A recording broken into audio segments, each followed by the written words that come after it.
Hello and welcome to the program. Ukraine has been struggling for decades to overcome endemic corruption. Since the 2014 Euromaidan protests, transparency, closer ties with the EU, and fighting graft have become key goals for the government. Officials say a lot has been done, but recent reports suggest otherwise. One of Ukraine's anti-corruption agencies has said doing its job is getting harder each day. Joining us in the studio to talk about this is Ihor Honcharenko. He's a project manager at Ukraine's National Reforms Council. Thank you so much for joining me. Good evening. Thank you. So, a recent article came out in Bloomberg where the anti-corruption chief, Artem Sitnik, has said that it's increasingly difficult to charge high-ranking officials who've been caught in corrupt schemes, as well as top managers at large state enterprises. Now, why do you think this is happening? I think that it was not just recently, it was from the beginning, but a number of cases came to the stage of considering at courts. And the problem with courts was 2 years ago, a year ago, and it's still at the place. And the justice system reform started last summer, and it should significantly change the system and improve the efficiency of the court system. But now, at the moment, sometimes there are problems with court decisions on the corruption cases, especially on the top-level officials. That's why civil society and a lot of international organizations require to create a specialized high anti-corruption court, which would consider the cases investigated by the Bureau. And this would be a court which would be separate from Ukraine's general criminal courts, or how would this work? It will be a separate court, and its decisions can be reconsidered only by the Supreme Court of Ukraine. But there should be a special law submitted to the parliament first, about which would regulate creation and functioning of this high anti-corruption court. It should be done in the first quarter of this year, I suppose, and experts predict that it can be adopted during summer this year. And do you think that there are going to be guarantees that this court will be able to carry out punishment and penalize the corrupt high-ranking officials that these anti-corruption chief is talking about, where it's increasingly difficult to charge them? I'm not sure that there can be any guarantee for that, but there should be a very transparent and open procedure of selection of judges for this court, and it will be supervised by the civil society as well. So I suppose, due to the high-level criteria for those judges, there will be a good selection for the court, and we hope that only professionals with clear reputation will get there. I see. Now, the international community largely looks at how Ukraine has been dealing with this anti-graft efforts and corruption drive. But according to Transparency International, Ukraine is behind most Eastern European states in the corruption index, last year's statistics. So what kind of response do you think that Ukraine is going to get if this continues? Corruption Perception Index is one of the few indices which really measure corruption throughout the world, and it's a composite index. It includes different data from different other indices, which mostly have data for beginning of 2016 or even 2015. So there is a kind of a lag in evaluation of corruption perception. This is the first point. The second point is that the index really measures perception of corruption. So if the society sees mostly negative signals from the media, like about failures, about some corrupt officials, but they do not hear about some positive results, about achievements that the government really has done during this time, so the society would not perceive that corruption, how to say, decreased in the country. So that's why it's another reason so people speaking more about corruption, so the situation with perception can get worse. And I must say that, for example, last year the index improved for 1 point for Ukraine, and Ukraine got 12th position better ranking. And this year we've got 2 points, but -1 position. So it's a little bit tricky. So if to take absolute measures of the index, we've been improving dynamically over 3 years. But I must say that other countries were doing good things as well. So maybe some other countries overcame Ukraine during this period. So it doesn't mean that we are bad. Maybe some other countries were better.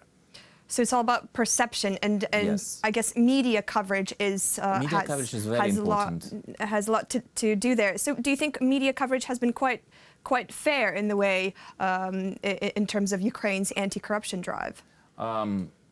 I wouldn't say so, because I think that media is mostly interested in highlighting of some negative signals, scandals, etc. And this is a task of state, of public institutions, to provide positive communication to the society about achieved results. Because people now mostly don't know about things that have been done in the country in order to prevent and fight corruption. And there has been done a lot of legislative acts were adopted, a lot of brand new institutions have been created from scratch.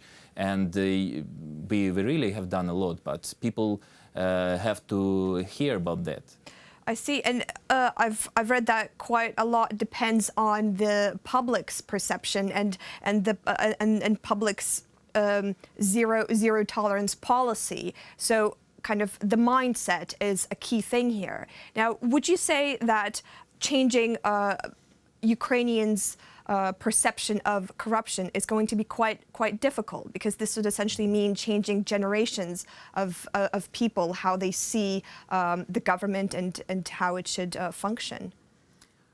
Changing of this culture of the society is not an easy process, and it will not be very fast. Recent surveys show that, for example, about 70% of the respondents consider that corruption is a part of Ukrainian culture. So we have to deal with that. And we also asked people about their beliefs, in which term corruption can be eliminated in the country. So only 25% of the respondents told that corruption could be eliminated in the country within 10 years term. About 30% told that it will be eliminated in a term more than 10 years, and 42% do not believe that corruption can be eliminated at all in the country. So that pessimistic perception of the society is one of the keys.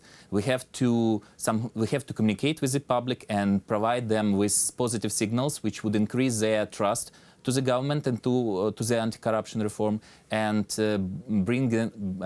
make them believe again in the success of the reform. Because without that, we cannot change their mindsets. Otherwise, they would be involved into corruption actions again and again in order to solve their problems and issues.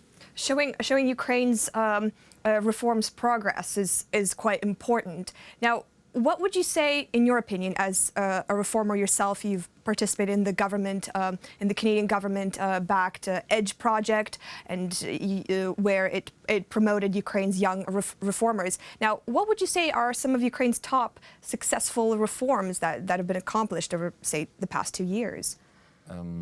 First, I would name a couple of reforms related to anti-corruption, which are ProZorro system, which introduced electronic tenders for state procurement. Then national police reform, which petrol police, frankly saying, which significantly decreased the level of corruption within this institution. And it's also shown by people's survey. People believe in this new institution. And speaking about other reforms, I would name definitely the reform of the national security and defense, because during this year, Ukraine has significantly increased its defense potential and its national security system, involving different foreign institutions like NATO, RAND Corporation, which helped Ukraine to restructure its defense forces. One of RAND's points during its report, I remember last year, where it talked about restructuring the kind of state enterprise Ukроборонпром, the arms manufacturer, and as I understand, quite a few things have been done in that respect. Oh, I'm not a specialist in that restructuring of the Ukronbaronprom, but another good reform which has been done so far, it's the whole approach to state-owned enterprises in the country, because there was introduced a transparent selection of the CEOs for those enterprises, then implementation of the corporate reporting system into the priority strategic state enterprises, like publishing of financial reports online and so on. So state enterprises become more like real business, like usual business companies. And there's not a monopoly on it as well. That's quite important, isn't it? I suppose there are still monopolies in different markets. Some of them are natural. Some of them should turn into like more competitive markets. But I suppose that's still work in progress. I see. Now, you've just mentioned previously that 46% of Ukrainians don't think that rooting out corruption is going to happen, basically.